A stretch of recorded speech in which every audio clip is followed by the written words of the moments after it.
मैं आनंद और आज हम देखेंगे लीड कोड का सवाल लॉन्गेस्ट कॉमन सबसीक्वेंस।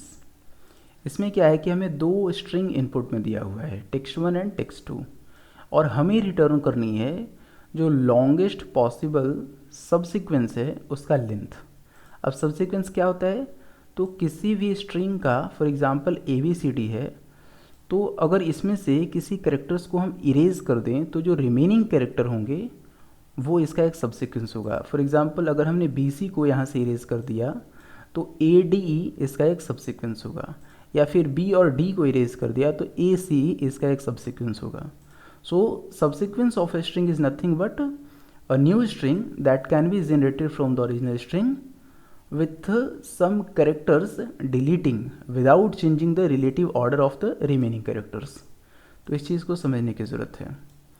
ओके तो हमें क्या करना है कि जो गिवन दो स्ट्रिंग्स हैं टेक्स्ट 1 एंड टेक्स्ट 2, उनसे फॉर्म होने वाले जितने सबसीक्वेंसेस हैं जो कि कॉमन है दोनों से फॉर्म किया जा सके, तो उनमें जो सबसे लंबा सबसीक्वेंस हो सकता है उसका लेंथ हमें रिटर्न करना है। So we have to return the length of the longest possible subsequence which is common for both the given two strings। Okay तो ये हम कैसे करेंगे, ये एक मीडियम टैग्ड क्वेश्चन है। तो चलिए एक ऑब्जर्वेशन देखते हैं। फॉर एग्जांपल ये जो गिवन सैम्पल इनपुट का दो स्ट्रिंग है, इसमें देखिए कि अगर ये पहला कैरेक्टर जो दोनों का है वो सेम है, तो क्या हम इस प्रॉब्लम को एक सब प्रॉब्लम में चेंज कर सकते हैं, like 1 plus the subsequence of this part and this part, क्योंकि ये तो एक कॉमन है। ओके तो ऐसा हम कर सकते हैं। दूसरी बात कि अगर ये सेम ना हो तो फिर से हम इसे सब प्रॉब्लम में अगर बदलना चाहें तो एक पॉसिबिलिटी है कि जो मेरा आंसर वाला सबसीक्वेंस है उसमें ये C अकर होगा या तो नहीं होगा। तो अगर C अगर होगा तो इसको ले करके हमने C को ले करके और इसको इग्नोर करते हुए इस पार्ट के साथ हमने एक सब प्रॉब्लम क्रिएट किया है। या फिर ये पॉसिबिलिटी बनती है कि ये नहीं होगा तो उसके साथ B को ले करके हम इस पार्ट का सबसीक्वेंस निकालेंगे। बेसिकली हम इसमें एक DP यूज़ करने वाले हैं जिसमें कि अगर कॉमन हो तो 1 प्लस रिमेनिंग का सब प्रॉब्लम का लॉन्गेस्ट पॉसिबल सीक्वेंस का लेंथ, और नहीं तो मैक्सिमम ऑफ जो हो C को लेकर या C को छोड़कर। तो अगर आपने DP टेबल का यूज़ करना सीखा होगा तो इस सवाल को आप आसानी से कर सकते हैं। हम इसे उसी तरह करने वाले हैं। तो यहाँ देखिए कि हमने एक DP टेबल तैयार किया है जहाँ अगर ये स्ट्रिंग 1 हो मेरा तो ये जो रो है स्ट्रिंग 1 और ये स्ट्रिंग 2 को शो कर रहा है। इसमें हम क्या करते हैं कि ये जो पहला रो है वो ये दिखा रहा है कि अगर हम फर्स्ट स्ट्रिंग का कोई भी कैरेक्टर कंसिडर नहीं कर रहे हैं, तो जब यानी कि पहला अगर स्ट्रिंग मेरा एम्प्टी है तब तो कॉमन सबसीक्वेंस का लेंथ 0 ही होगा क्योंकि एक भी कैरेक्टर नहीं है मेरा पहले वाले में। ओके और ये जो है कॉलम ये शो करता है कि हमने दूसरे वाले स्ट्रिंग का कोई भी कैरेक्टर कंसिडर नहीं किया है, तो इसको 0 से इनिशियलाइज किया है। अब हम इस DP टेबल को पॉपुलेट करेंगे। पॉपुलेट करने का मेरा कंडीशन होगा कि अगर कहीं मेरा कोई कॉमन कैरेक्टर मिल जाए, लाइक इस केस को यहाँ पर आप फोकस कीजिए। यहाँ पर क्या हो रहा है कि अब जब हमने C को कंसिडर करना शुरू किया है यहाँ पर, तो यहाँ पर पाया है कि C मैच कर रहा है। तो ये जो ठीक इसका डायगोनली एक प्रीवियस जो सेल होगा ये बता रहा है कि यहाँ तक जो है यानी सेकंड स्ट्रिंग को A तक और फर्स्ट स्ट्रिंग को B तक कंसिडर किया तो मैक्सिमम पॉसिबल सबसीक्वेंस का लेंथ 1 है, बट अगला दोनों में सेम है तो सीधा ये 1 प्लस हो जाएगा तो ये 2 हो जाएगा।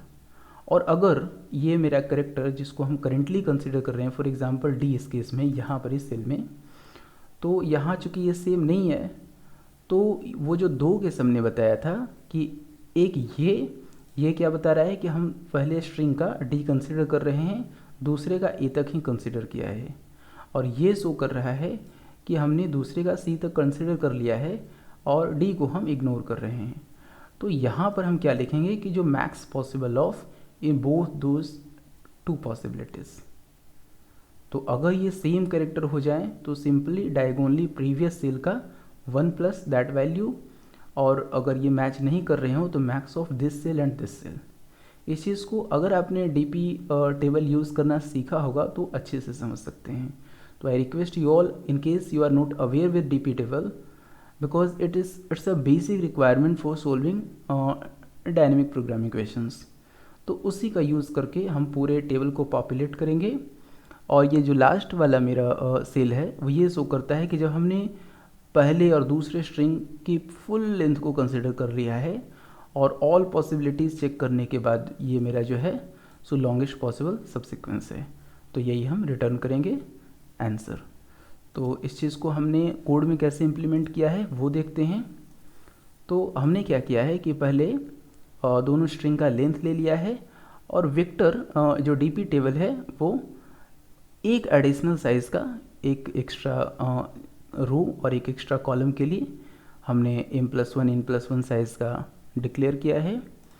और यू नो कि ये i+0 जो मेरा फर्स्ट रो है, empty row where we are not considering any of the character of first string, और ये j=0 उस फर्स्ट कॉलम के लिए जहाँ पर हम दूसरे स्ट्रिंग का कोई कैरेक्टर कंसीडर नहीं कर रहे हैं, इसको 0 से इनिशियलाइज कर दिया है। और रिमेनिंग केसेस में अगर वो कैरेक्टर दोनों स्ट्रिंग का सेम हो तो 1 से उनका इंक्रीमेंट कर देते हैं प्रीवियस डायगोनली जो सेल है उससे, और अदरवाइज मैक्स ऑफ एक ऊपर वाले कॉलम का जो वैल्यू है और एक प्रीवियस रो का वैल्यू है, उनका जो मैक्स पॉसिबल हो उससे हम इसको फिट कर देंगे। तो पूरा ये टेबल ट्रैवर्स करने के बाद जो लास्ट वाला सेल होगा that will be containing the length of the maximum possible subsequence which can be formed considering the whole complete length of both those two strings. So अगर इसको हम सबमिट करें तो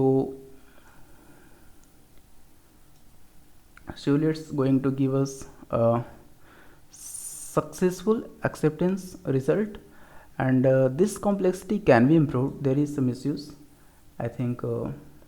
ये आपका टास्क है, आप इसको देखिए कि कैसे इसकी कॉम्प्लेक्सिटी और इम्प्रूव कर सकते हैं। फ़िलहाल thank you for watching this video and I request you all कि अगर आपको पॉपुलर प्लेटफॉर्म्स लाइक कोडसेफ, कोडफोर्सेस, लीडकोड के प्रोग्रामिंग क्वेश्चंस का हिंदी में एक्सप्लेनेशन और सॉल्यूशन चाहिए तो please consider subscribing this channel. Thank you so much for watching this video. Thank you so much.